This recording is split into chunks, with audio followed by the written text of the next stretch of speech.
Oke, jumpa lagi di Opini Budiman.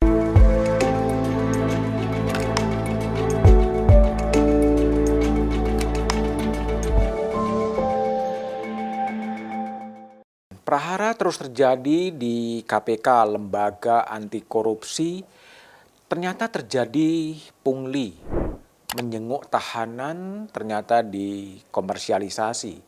Temuan Dewan Pengawas mengejutkan, ada perputaran uang sekitar 4 miliar rupiah dalam 3 bulan.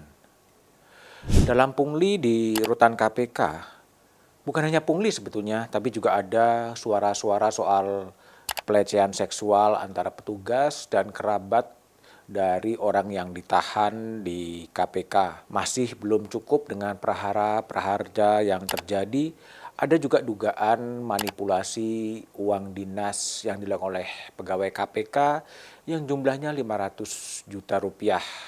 Apa mau dikata dengan semua yang terjadi di KPK ini?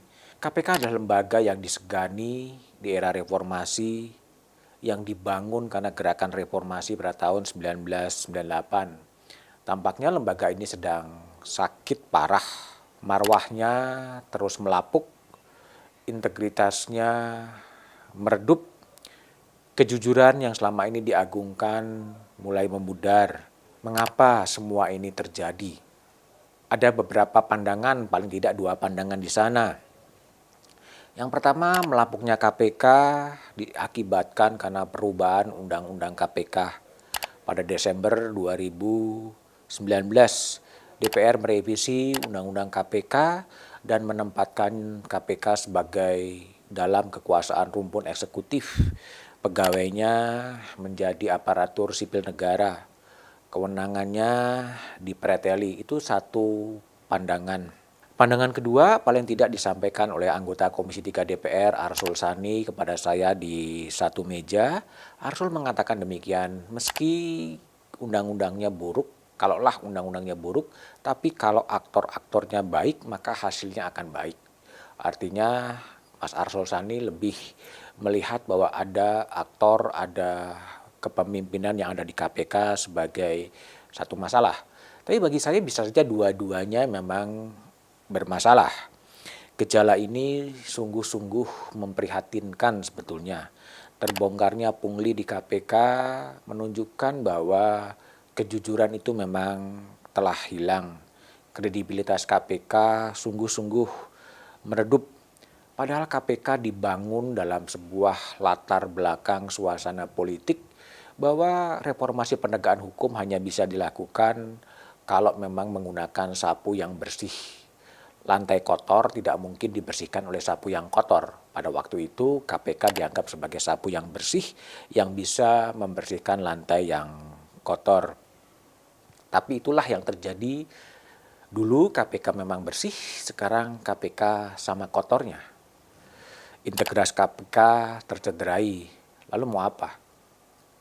Tentunya butuh keberanian politik dari Presiden Jokowi untuk mengembalikan marwah KPK ketika lembaga itu didirikan melalui perjuangan yang namanya masyarakat sipil.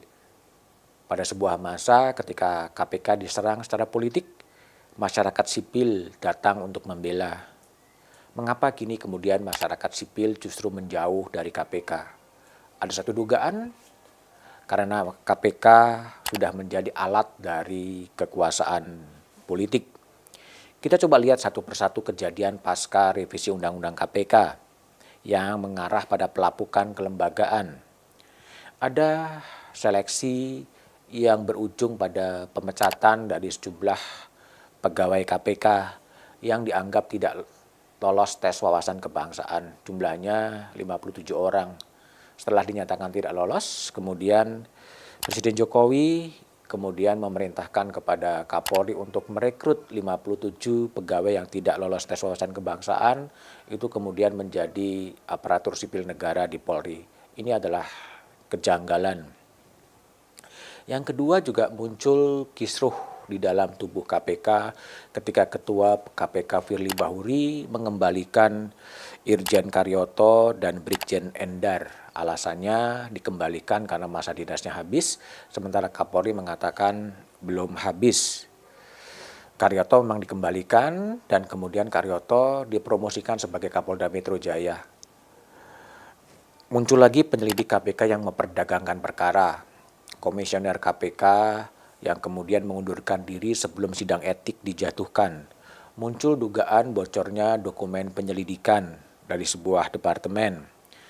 Dewas mengatakan tidak cukup bukti atau belum cukup bukti, tapi sebaliknya Kapolda Metro Jaya yang juga ex dari pejabat di KPK mengatakan sudah cukup bukti. Itu adalah sesuatu yang juga anomali dan menaruh perhatian. Tapi yang menarik di tengah berbagai kontroversi meredupnya KPK, Mahkamah Konstitusi justru memperpanjang masa jabatan pimpinan KPK dari 4 tahun menjadi 5 tahun. Itu sesuatu yang absurd, sesuatu yang agak aneh dan tidak punya alasan dan argumentasi yang kuat secara konstitusional. Ya, tapi namanya MK tetap harus dihormati putusannya meskipun kita tidak puas dan tidak bisa menerima putusan itu. Yang menarik kemudian Presiden Jokowi sejauh yang terpantau dari pemberitaan tidak akan menerbitkan kepres soal perpanjangan masa jabatan pimpinan KPK. Ini juga sesuatu yang menarik. Seyogyanya memang perpanjangan pimpinan KPK itu berlaku pada KPK yang baru, KPK 2023 dan 2028, bukan sekarang sebetulnya. Kalau kita melihat dan membaca tajuk rencana dari Harian Kompas, tajuk menulis berbagai peristiwa yang terjadi di KPK seharusnya membuat elit politik introspeksi. Langkah politik merevisi Undang-Undang KPK, memasukkan KPK dalam rumpun kekuasaan eksekutif, menjadikan pegawai KPK sebagai aparatur sipil negara patut ditinjau kembali. Kecuali jika kehendak elit politik adalah membonsai KPK menjadi sekedar ornamen demokrasi, ornamen pemberantasan korupsi. Bangsa ini memang sungguh membutuhkan keberanian elit politik melawan virus korupsi yang terlanjur menjadi endemi bangsa ini.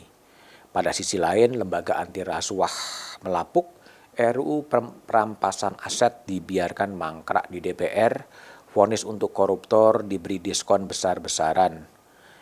Butuh keberanian membuat omnibus law pemberantasan korupsi yang intinya mengerahkan sumber daya penegak hukum untuk memberantas korupsi di negeri ini. Jika itu bisa diwujudkan, tentunya ini adalah legasi Presiden Jokowi yang sangat berharga bagi Republik ini. Atau ada juga saran bahwa Presiden Jokowi menerbitkan saja peraturan pemerintah pengganti undang-undang untuk mengatasi berbagai gejolak yang terjadi di KPK sekaligus memperkuat daya dobrak terhadap korupsi di negeri ini.